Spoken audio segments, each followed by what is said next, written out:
On March 30th, 1867, the Russian Empire sold Alaska to the United States, a decision that still sparks debates and myths today. Was it a sale or a lease? Why sell such a rich land? Did Russia really receive payment? Let's uncover the story behind Alaska's transfer and why Russia decided to part with this vast territory. The name Alaska comes from the Aleut word meaning great land. It is a massive territory bordered by the Arctic and Pacific Oceans, with more mountains and volcanoes than the rest of the US combined. Glaciers cover over 41,000 square kilometers, roughly the size of the Netherlands. The first Europeans likely saw Alaska in 1648, when Semyon Desnyov's expedition passed through the Bering Strait, though they never landed. Later, Peter the Great sent Vitus Bering's expedition, and in 1732, Mikhail Gvozdev's ship St. Gabriel reached the Alaskan coast.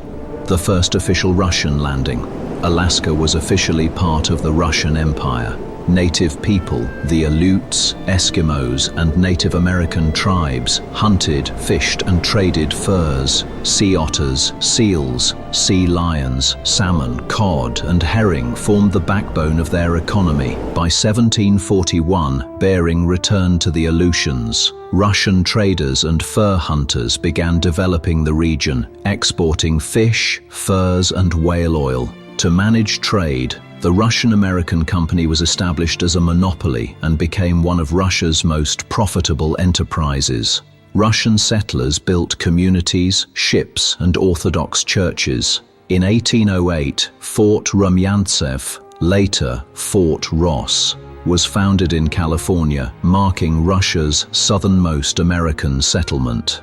By the mid-19th century, Alaskans built steamships and developed thriving settlements. Key figures included Alexander Baranov and Grigory Shelikov, founders of the Russian-American Company. Relations with natives and Americans. Relations with native populations were tense, often leading to conflicts over fur trading and land. Nonetheless, Russia maintained control. American settlers began arriving after gold discoveries. Historically, Russia and the US had friendly ties. During the American Revolution, Russia supported the colonies, and both nations viewed each other as natural allies against Britain. Why Russia sold Alaska? By the mid-19th century, Alaska's main resource, sea otters, was depleted. The Russian-American Company went bankrupt, owing the state over 700,000 gold rubles. Administering Alaska was difficult due to bureaucracy, supply issues, and inefficient leadership. Meanwhile, Russia focused on the Far East, Primorye and the Amur region. American settlers were increasingly present, and Count Muravyov-Amursky, Governor-General of Eastern Siberia, warned in 1853 that retaining Alaska was impossible economically or militarily. After the Crimean War, 1853 to 1856, drained Russia's treasury. Selling Alaska seemed practical. In 1857, Grand Duke Konstantin Nikolaevich proposed selling it, a plan approved by Emperor Alexander II, and negotiations with the US began. The Seward, den Spurspafrens des Grief. The final decision was made on December 16, 1866, with Emperor Alexander II, Grand Duke Konstantin, Foreign Minister Gorchakov, and Envoy Baron Eduard Steckel in attendance. US interest was initially modest, so a diplomatic campaign framed Alaska as a land of opportunity. At the time, the US adhered to the Monroe Doctrine, asserting the Western Hemisphere as its sphere of influence. Americans were likely to acquire Alaska eventually, peacefully or not, making the sale a logical choice for Russia. Signing the agreement. On March 30th, 1867, Stukel and U.S. Secretary of State William Seward signed the treaty. The purchase price, $7.2 million, roughly 11 million gold rubles, or half of St. Petersburg's annual revenue. Most of the money reached Russia despite some losses due to intermediary bank failure. In Montsartags, 1867, a U.S. naval ship arrived in Sitka. During the ceremony, the Russian flag was lowered and the American flag raised, officially transferring Alaska.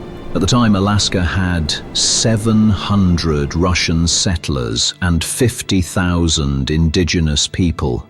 Most Russians soon returned to the Far East. Reactions. In Russia, public opinion mostly supported the sale. Alexander II saw it as ridding Russia of an unprofitable, indefensible territory. In the US, reactions were mixed. Critics dubbed it Seward's Folly and an icebox, doubting any practical value. What came next? In 1896, gold was discovered, sparking the Klondike Gold Rush. Later, oil, gas, copper, and other resources were found. Alaska became one of North America's richest regions, demonstrating the land's immense potential. Myths about the sale. It was leased. False. The treaty cedes Alaska permanently. No payment was made. False. Verified records confirm payment, though some funds were lost. Russia didn't know about gold. True. Alaska's resources were largely unexplored and unprofitable at the time. Conclusion.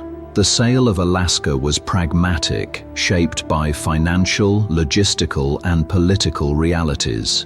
Russia maintained friendly ties with the US and focused on the Far East. While Alaska eventually proved extremely valuable, in the 19th century, no one could predict the future. Today, it remains a story of both missed opportunity and rational decision-making in its historical context.